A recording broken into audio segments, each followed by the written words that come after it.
All right, Sarah. There we go. All right, so my presentation is titled Who's at Fault?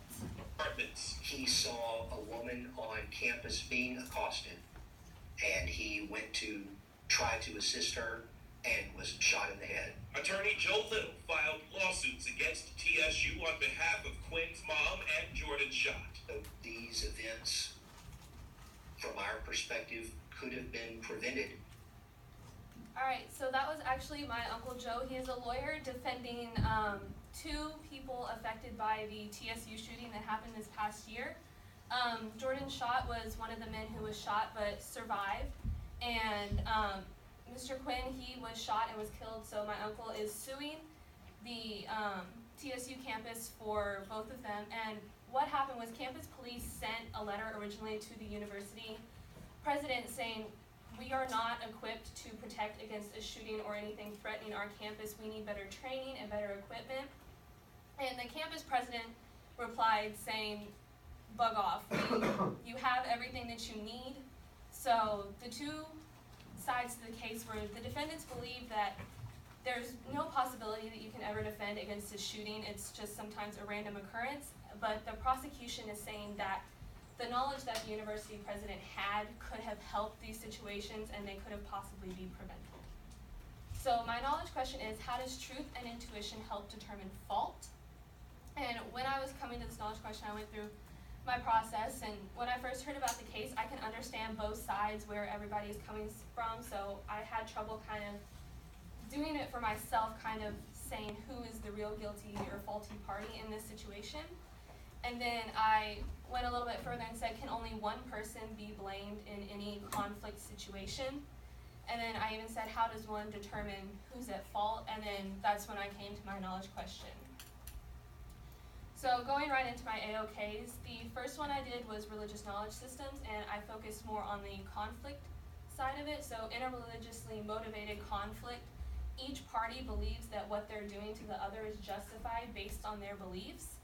So the WOKs that went with that was faith and emotion. And faith, I specifically talked about that each party has to have faith in their own religion and faith in what they're doing to believe that they're justified and that the other party is at fault and not them.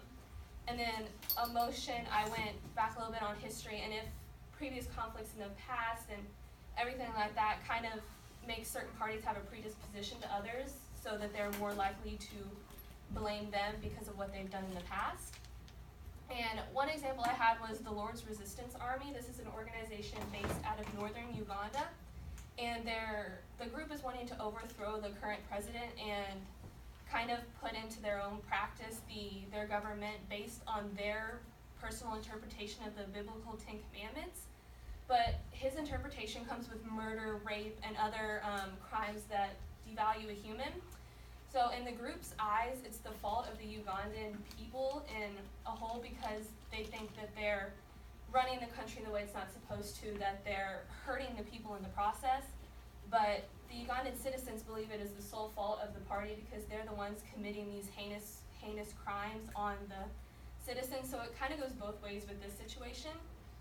And then again, the 9/11 attacks, there are many conspiracies surrounding that day, and each group of people has a different party that they're blaming. Some people are blaming the United States as a whole, that they were conspiring with the group before to almost attack themselves, and then a lot of people are blaming the Islamic group themselves because they're the ones that physically flew the planes into the Twin Towers.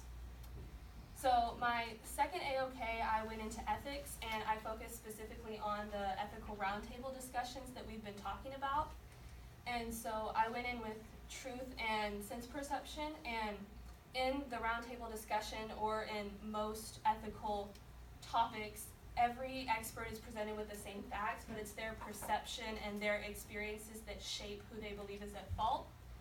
So one example I had about that was this U.S. Army Lieutenant, Frederick Douglass Downs Jr., and there was a hypothetical situation where the media got involved into a attack that happened from one country onto another, and the media, when they gave their press release, they released inaccurate facts. They downplayed the amount of people that were killed and how the attack happened and what the U.S. Army was doing in response to it. And when the actual facts came out, the people had a serious sense of mistrust towards the media because of the facts that they released. And so some of the experts that were in this discussion blamed the media for releasing the inappropriate and misinformed facts. And there were other experts who blamed the actual officer and lieutenant in command of the Army for not providing the media with the correct facts or for not stopping the media from giving a press release. So my counterclaim, I wanted to talk about the physical aspect of fault. And so in an earthquake, seismologists have deduced that the sole fault of earthquakes is a discrepancy on a fault line.